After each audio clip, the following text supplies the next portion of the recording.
श्री स्वामी समर्थ. तर आज नाही क्यूटशी हँडपर्स मी साडीच्या जुन्या साडीच्या काठापासून तयार केलेली आहे.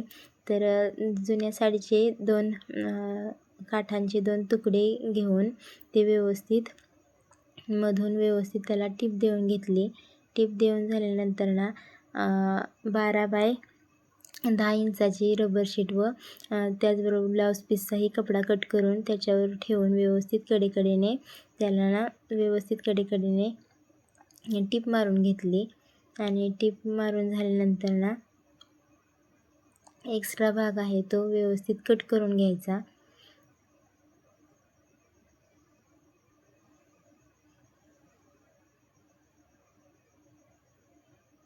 एक्स्ट्रा भाग कट करून झाल्यानंतर कपडा ना असा मधून फोल्ड करून घ्यायचा आणि त्याचा सेंटर काढून घ्यायचा. सेंटर काढून झाल्यानंतर ना एक कपडा घ्यायचा ज्याचे आपल्याला पॉकेट तयार करायचे आहे. तर त्याचे माप आहे 11 बाय 10 इंच आणि ज्या बाजूने 10 इंचाचे माप आहे त्याच बाजूने व्यवस्थित कपडा फोल्ड करून टीप देऊन घ्यायची आणि त्याचाही सेंटर काढून सेंटर मॅच करून त्याच्यावरती एक टीप देऊन घ्यायची. त्यानंतर 2 कापडी तुकडे कट करून घ्यायचे ज्याचे आपल्याला स्ट्रॅप बनवायचे आहेत. त्याचे माप आहे 11 इंचाचं. तर 11 इंचाचे हे तुकडे कट करून झाल्यानंतर त्याचे स्ट्रॅप करून घ्यायचे आणि 2.5 इंचाच्या अंतरावरती ते ना व्यवस्थित लावून घ्यायचे. स्ट्रॅप लावून झाल्यानंतर ना एक झिप घ्यायची आणि ती व्यवस्थित वरच्या बाजूने अशी जोडून घ्यायची. जोडून झाल्यानंतर ती मधून अशी ओपन करून घ्यायची आणि त्याच्यावरती आपल्याला दाब टीप देऊन घ्यायची आणि दोन्ही बाजूला आपण अशी ना व्यवस्थित दाब टीप देऊन घ्यायची. दाब टीप देऊन झाल्यानंतर रनर इन्सर्ट करून घ्यायचा आणि आपली पर्स आहे ना ती पलटी करून घ्यायची आणि त्याच्यानंतर ना कडेकडेने व्यवस्थित त्याला टिपा देऊन घ्यायच्या.